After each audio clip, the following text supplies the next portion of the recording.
All right, thank you everyone for joining us here today. My name's Robert Fordrain, and I will be your first presenter, and my colleague Greg Pallas will take over halfway through. So what I will be presenting today is as a new tool to basically look at fresh cow monitoring and to improve transition outcomes. So the items we'll be covering are first a little bit background on transition cow management, and then we'll talk about this new fresh cow index, or you'll hear the word FCI quite a bit. And then we'll talk about, so what is the relationship between FCI and future performance, and how relevant is it to what we believe a cow will be doing through the rest of her lactation. We'll share a little bit about how the FCI data can be presented and how you can utilize it.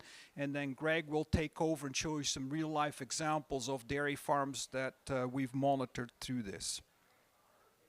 So first, a little bit about the transition period. So the term transition refers to the period, the process of a cow not producing milk, either as a heifer or a dry cow, then calving and starting to produce milk. So the transition period was traditionally the 3 weeks prior to calving and the 3 weeks following calving. However, research has shown that you really need to look further back than those 3 weeks. So now we're typically looking at the cow physiology to 60 days before calving and the 30 days after, since that has an impact on how the cow will perform. So the total period is a 90-day window that makes up the transition period. So why is this important? Within the 2 days after cow calves, the energy needs of a cow more than double. So with that, there's a lot of metabolic stress that is associated with the increased energy demand, and that can be pretty dramatic impact on the animal. So how does this cow handle the stress and moves through that 90-day transition period influences her production, health, ability to become pregnant again, and an end result, will she stay in the herd? So how does a farm prevent transition cow problems? Well, we first have to reduce the amount of time the cow spends with a negative energy balance, and to do that, the cow needs to eat and increase her feed intake. So we have to maximize how much the cow can eat, her feed intake, in early lactation, and we need to make sure she takes enough calories to balance the scales. So aspects that play a role in that could be the amount of room the cow has to eat, how much room there is in the pen that she's housed in, obviously the feed itself through the ration, any feed mixing, the feed delivery, the ability for her to get access to water, and many other items that impact her feed intake.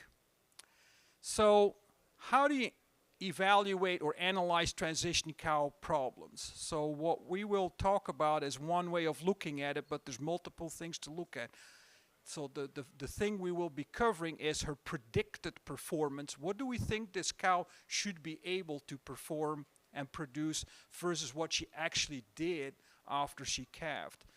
The other aspect is fresh cow udder health. Do cows start out with high somatic cell count, potential for mastitis? Then there's the turnover, death rates.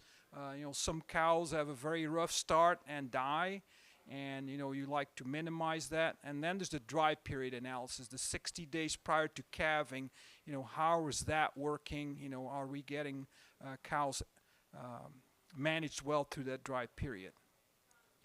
So I'll talk a little bit now about the fresh cow index. So fresh cow index, or FCI, is the ratio of energy corrected milk on test day on the first test day divided by the predicted energy corrected milk. In the formula, it's basically the first test day ECM and the first test day between 5 and 40 days in milk divided by what we predicted that cow should be able to produce times 100. So why do we put it on a scale like that? 100 means the cow did what we actually thought she would do. So if we believe a cow was capable of producing 90 pounds of milk, she did 90 pounds, her FCI would be 100. She does better, it'd be a value over 100. If she does worse, it will be a value below 100, so she underperformed. So the question then you probably are asking, how do we define, what FCI, how is FCI calculated? How do you come up with that predicted energy corrected milk? So that took a lot of research. We worked together with Dr. Albert de Vries from the University of Florida, and a lot of parameters go into this calculation. So there's 25 of those. So the breed of the animal, when she calved to adjust for seasonality, the region, cows have different, where they live has impact on their performance, how many times she's milked, her calving ease. We use the genetic information that was obtained through the Council on Dairy Cattle Breeding. If the cow started her lactation with an abortion, what was her gestation length between when she was bred and actually calved, and her age at calving. In addition, for a first lactation animal, we look at the dam's performance. How did her mother perform in her first lactation? On the cow that already had a lactation, we look at her prior lactation as a source of, how do we think this cow will produce her next lactation? Lactation number, the length of the dry period, how many days in milk she had in her prior lactation, and how many days open she had. So those are all parameters that go in the model to calculate that predicted energy corrected milk. And like I said, it's only calculated for animals 5 to 40 days in milk, because once you go beyond 40 days, you're not really looking at the impact on, the initial calving. So what's the relevance of this? People say, okay, big deal. So you tell me a low FCI, high FCI. So we looked at about 1.5 million animals in the DRMS database and broke it out by 10 FCI increments. So we went from less than 70, so those cows were actually underperforming, to animals over 130. So they did way better than what we predicted they would do. So what do we see as a difference? One, on first lactation cows, the culling rates on those animals from less than 70 all the way up to over 130 reduced. So you can see here we went from 26.7% culling rate on those animals in their lactation down to 23.2. So less of those animals would get culled later in that lactation. Peak milk, huge difference, 69 pounds versus 94 pounds. So although we're looking at 5 to 40 days in milk, we can already tell that those animals that had a really good start will produce more at peak milk. And when you look at the completed lactation at 305 days, so you can see those animals that did really well at the start produced over almost 7,000 pounds more milk throughout the rest of that lactation. So that's on first lactation animals. When you then look at your later lactation animals, the differences are even more pronounced. So the culling rates are a little bit higher, obviously, on older cows, but there's almost a 4%, a little bit over 4% difference with the cows that had a poor start versus those that did really well. The peak milk, you're almost talking about 40-pound difference.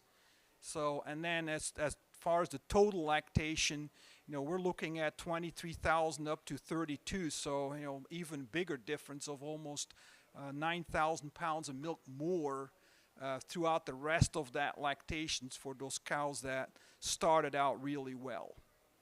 So we can tell that that FCI value has a lot of predictive value for the rest of that lactation. So what sets this measure apart from other measures that are out there? I mean, some people just look at the first test, they milk yield, on a fresh cow and say, okay, we pick the low ones, the high ones. Well, what went into the model is that the data represents all regions of the United States. It wasn't just built based on Midwest data or Northeast data. It was data that was used from all across the U.S.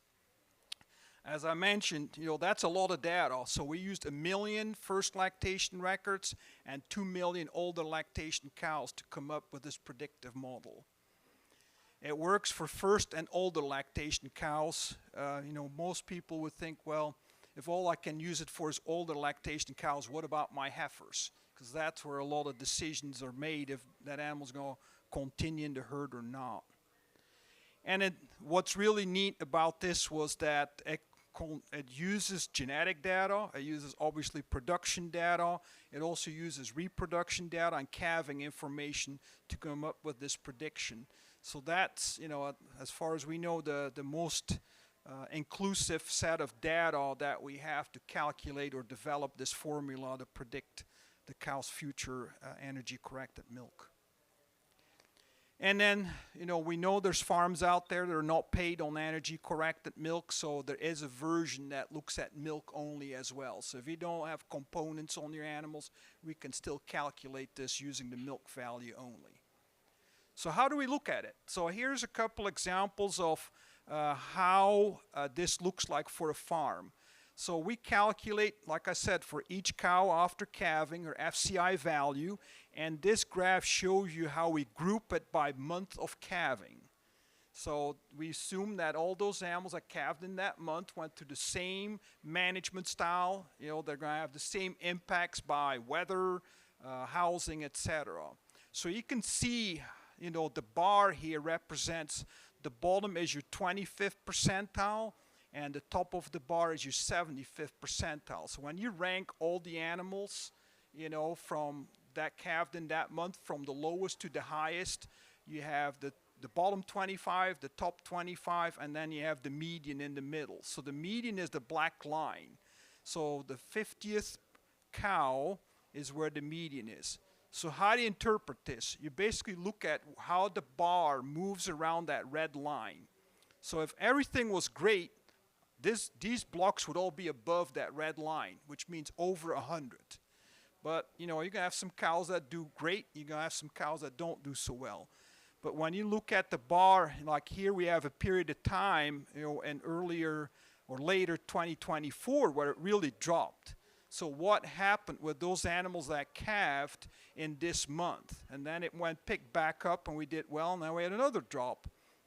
So you can look at how these bars move, but the other thing you can look at is the width of the bar. So the smaller that bar is, that means a lot of cows are all producing very consistently at the same level. Their FCI values are very close. The wider that bar means there's a lot of variations. You got cows that did really bad, and you got cows that did really well. So what you really want is a narrow bar.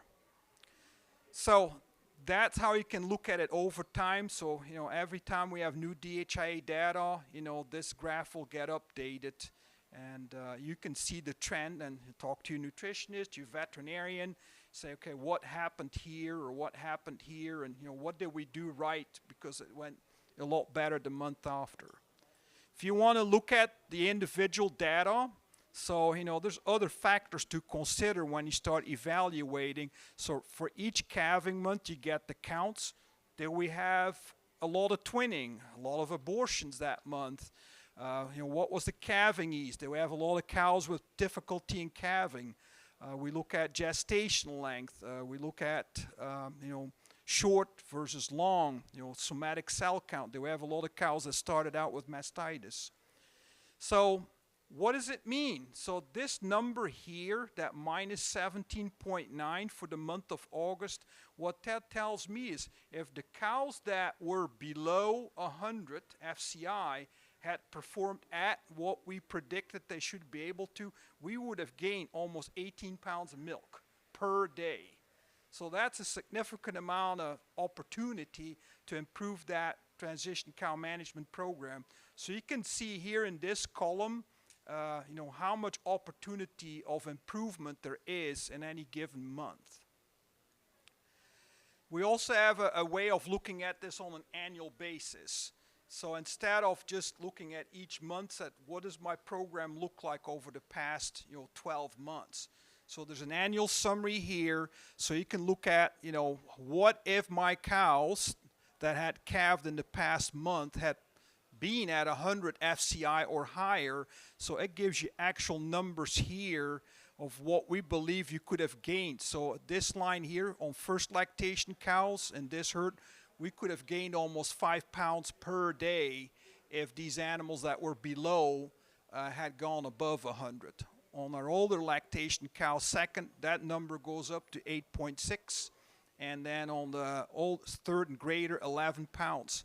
When you look at it as a whole, for example, that third lactation, we could have gained 4,000 pounds of milk over a 35-day period for all those animals that perform below expectations. So those are some things you can look at as a whole for the whole herd. You know, your culling rates, you know, how many more cows did you cull because of a poor transition. Some want to just look at individual animals. So here's a graph. Each dot represents a cow at first, second, or third lactation. So you can see, you know, that 100 is again the desired line. You know, you want 100 or above, but you can see cows that perform below. And if you kind of look across, you can see here that in early 2025, we started seeing more cows drop below that 100 line. So the question then is why? That's when you start, you know, talking to the folks on the farm, the management team, the nutritionists. What did we do somewhere here between, you know, the end of 2025 and what's happening here, you know, later in 2025, like August? Why are we seeing more cows dropping? So that's a way to look at individual animals.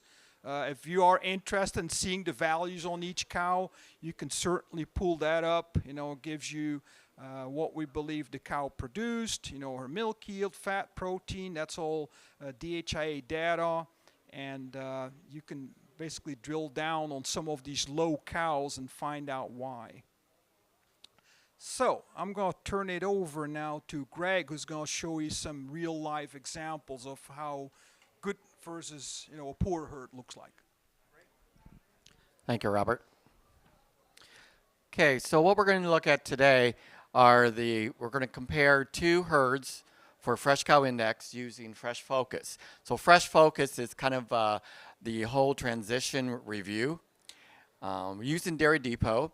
So these are two herds, very similar herds, both over 2,000 cows, rolling herd average, both over 29,000 pounds, cell count between 100 and 200,000 SCC, and they do regular monthly testing. That's one thing I want to emphasize.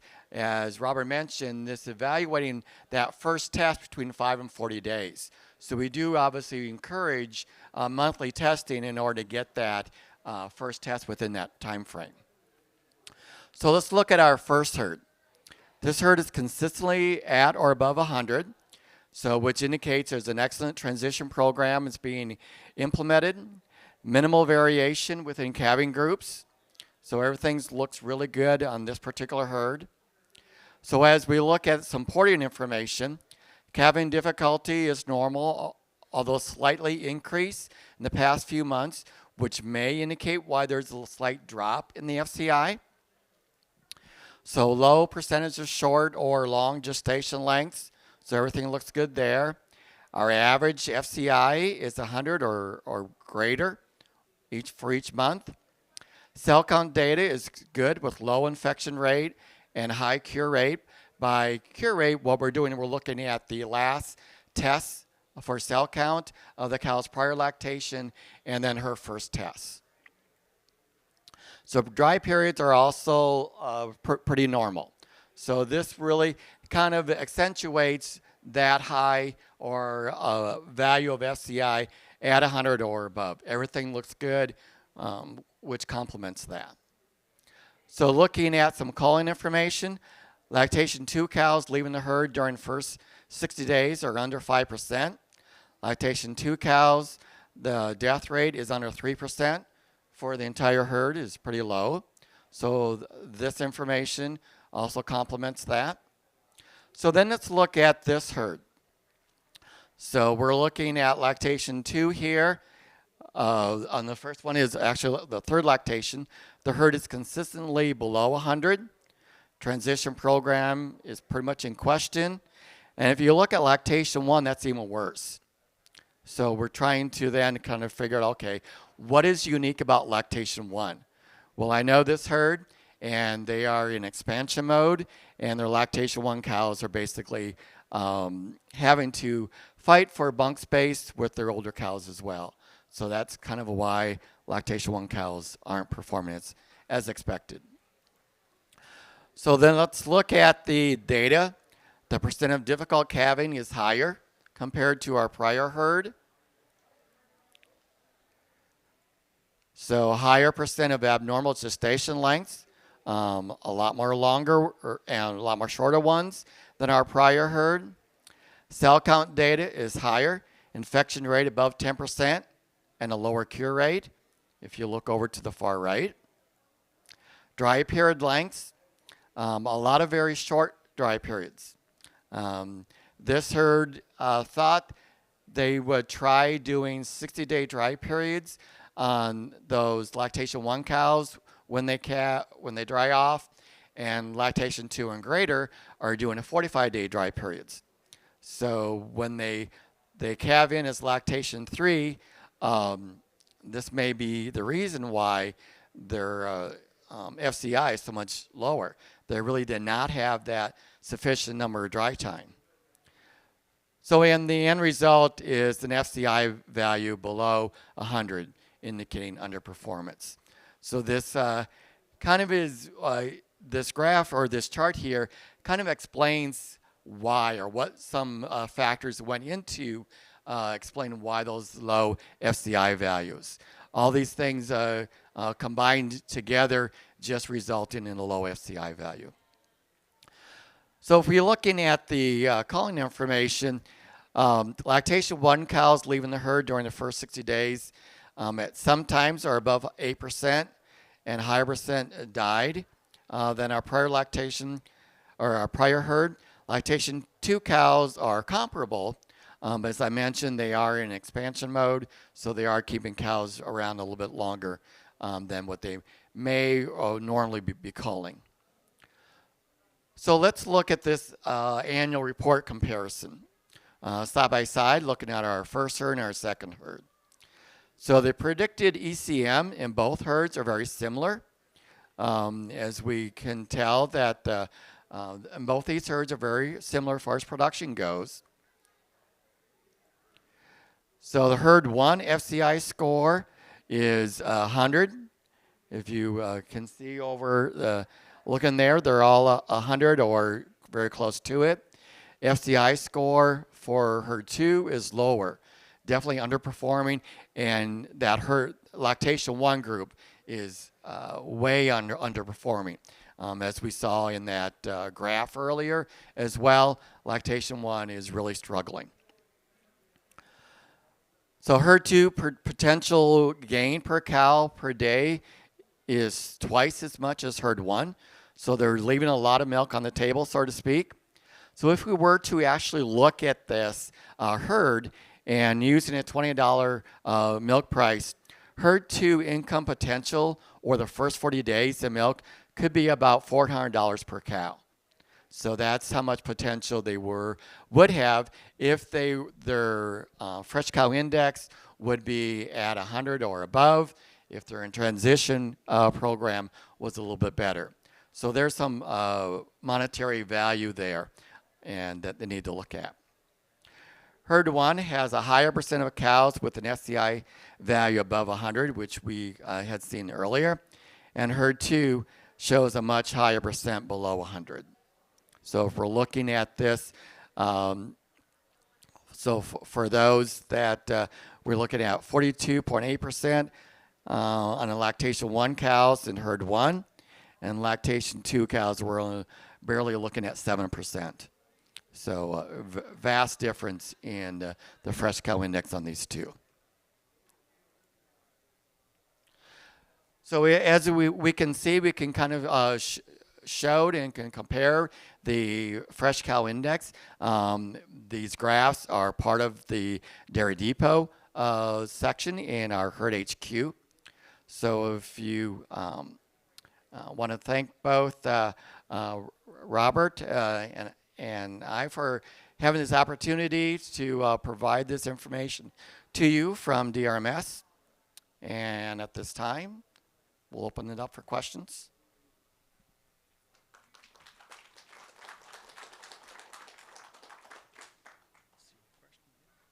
Any questions?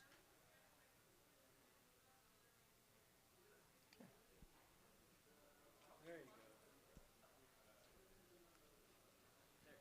Thank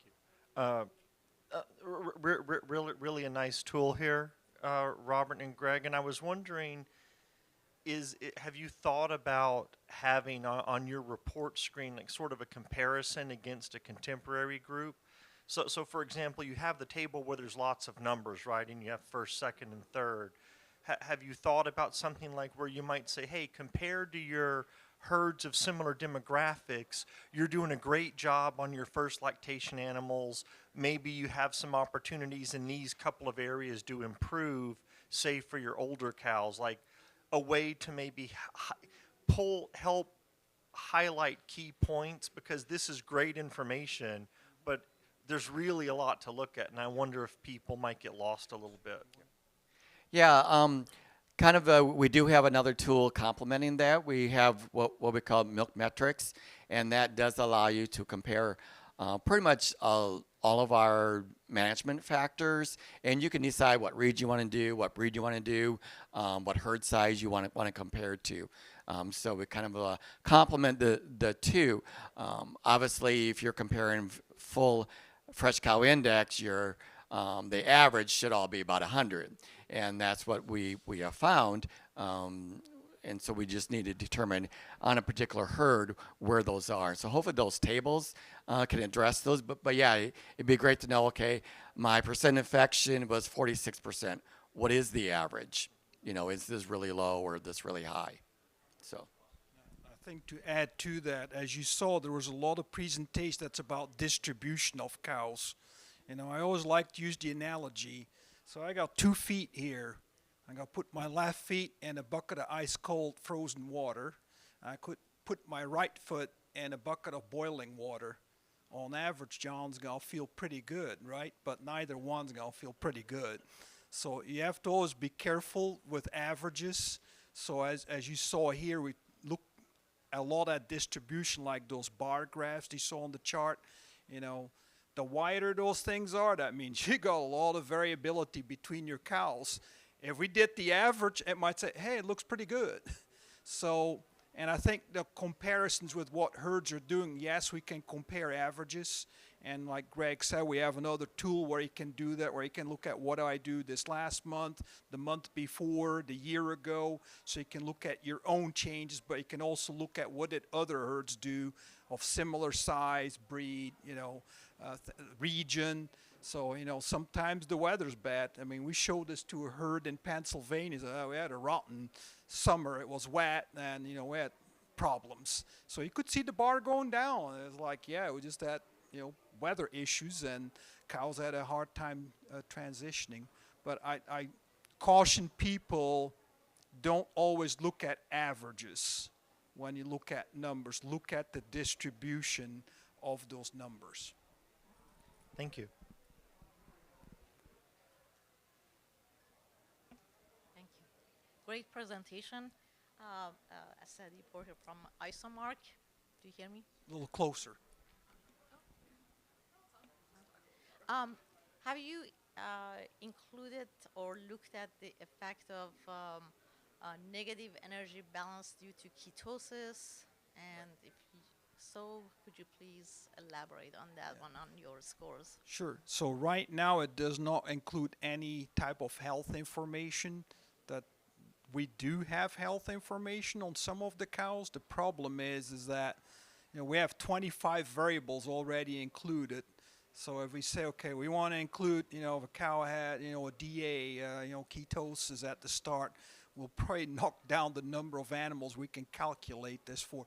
That doesn't mean it's not a good idea. It is a good idea. It's just that, you know, the number of farms that are reporting that type of information, you know, you keep shrinking the population of farms that you can provide this to. So, but yes, it could be part of a, you know, enhancement for farms that do collect that type of data. And one thing to add to that, though, there is one little charts that does have all the individual cows listed. And if you do see a cow with a low FCI, you can go ahead and bring her up and find out that, oh, it is low because she had ketosis. So ketosis may be an explanation as to why her index is low. Here. Thank you, Robert. Thank you, Greg, for a great presentation. Really love that, the tool. I have one two questions. So you mentioned 25 variables to create the index. So all these 25 variables, do they have the same weight when the equation was created? Yes. So all these variables are calculated through standardized protocols. So, as Greg mentioned, it's DHIA data. So, the milk meters, the lab analysis, they're all the same. So those values can all be compared across all the herds. As far as the genetic data that went into it, that's also standardized through Council on Dairy Cattle Breeding. So a PTA milk on one herd is no different than a PTA milk on another herd. So when we calculated this, obviously we wanted to use a lot of variation to look at the differences, and that's why the model is what it is. And but yes, all the data that went into it are all standardized across all herds, no matter where it was collected and by who it was collected. Okay. So, meaning, for example, so herd health is not included, but so you have somatic cell count, right? So, and we know how that is attached with, other conditions, metritis, mastitis, subclinical mastitis, etc. So, let's say that the herd has really low somatic cell count, okay? So how that is going to weigh that? So that is going to bring me, up to close to 100 in that index. Right. So how knowing my producer, so I can say, they want to check the index, but they will not, let's say I have a 80 to that index. What is bring me to, within these 25 variables, to that 80 index? So Right. So like you said, there's 25 things that could contribute to the 80. So again, part of the 80 is the difference between, the ratio of what I thought this cow could do versus what she actually did. So what she actually did, I can't change. That is just what on this test day, she was supposed to, create 90 pounds of milk. She did she did 70. So the 70 is a fixed number. That there's nothing that we calculate for that. The question is the 90. How do we come up with that she should have been able to do 90? So some of these parameters weigh heavier than others. Okay, that's why, So each one has a weight. Now some have a negative impact while others have a positive impact. So, when you look at all the individual pieces, some will weigh a lot heavier than others.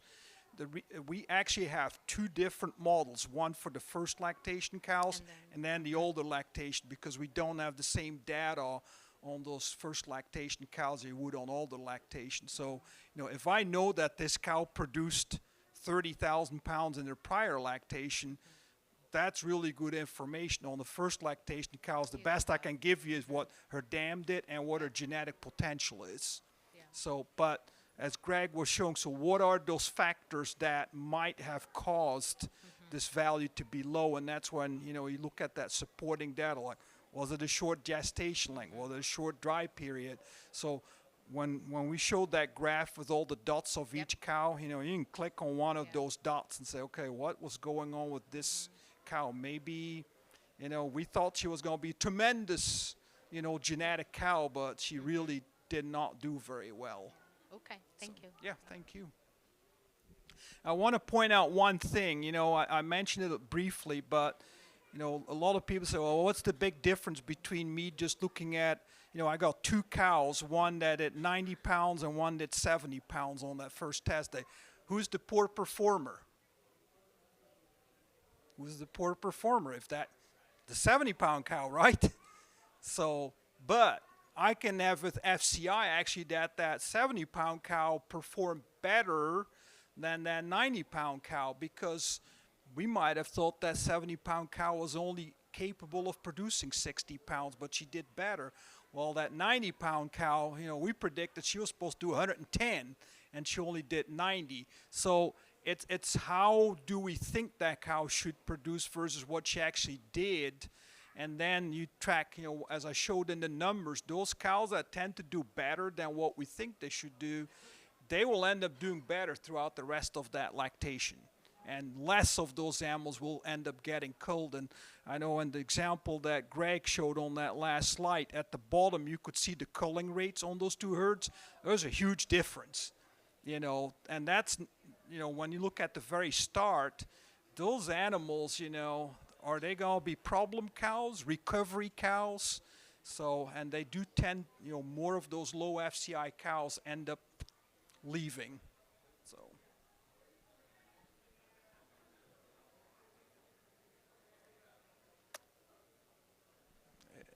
if no more questions, thank you for coming, and if you appreciate your time. Thank you. And if you have some direct questions, you can come to Greg and me. We'll be more than happy.